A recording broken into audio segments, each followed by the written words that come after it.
With 9 days until France decides, presidential hopefuls François Hollande and Nicolas Sarkozy try to up their game during a quizzing on primetime television.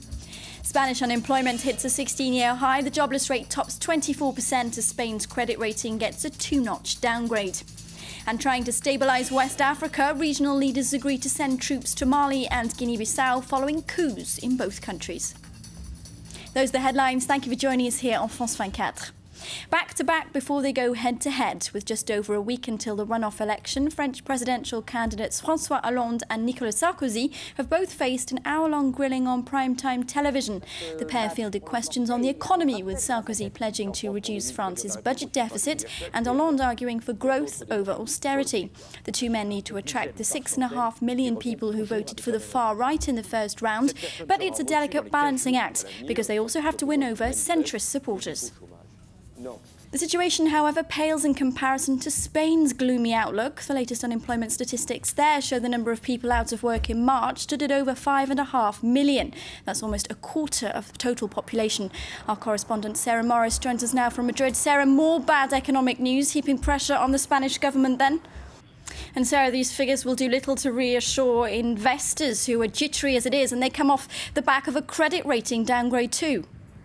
The leader of the UN has condemned Syria for not complying with the international peace plan that it agreed to. Secretary-General Ban Ki-moon says he's deeply troubled by reports of ongoing shelling in civilian areas. Activists blame the regime for a huge explosion in Hama yesterday, which killed 68 people, including 16 children. State media says the blast went off at a terrorist bomb-making factory. Meanwhile, the US ambassador to the UN says Washington is getting fed up with Bashar al-Assad's broken promises. And some news from Syria just in this hour. Hearing a loud explosion has been heard in the capital, Damascus. An anti-government activist in Lebanon apparently saying the blast was in an industrial area near the old city. We will bring you more information on this story as it emerges. Now, as Egypt's presidential race heats up, protesters are again taking their anger with rulers past and present to the streets. A rally is underway in Cairo's Tahrir Square against the military council and officials of Hosni Mubarak's regime. This is one of a string of demos called by the Muslim Brotherhood. Our correspondent Catherine Stapley joins us now live from Tahrir Square. Catherine, what's going on where you are? We're hearing at least 27 people have been injured in blasts at a tram stop, railway station and near a cinema.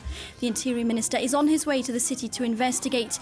Ukraine's President Viktor Yanukovych says the bomb blasts are a challenge for the country. Svetlana Tuchinska, a journalist at the Kiev Post, joins me now from the Ukrainian capital. Thank you very much for being with us here on France 24. What is the latest that you're hearing about this attack? Now, investigators are treating the blasts as a terror attack. Any word at all on who's behind them? And of course, opposition leader Yulia Tymoshenko is on hunger strike in jail at the moment, and Dnipropetrovsk is her hometown. Is that a coincidence? Is there any link?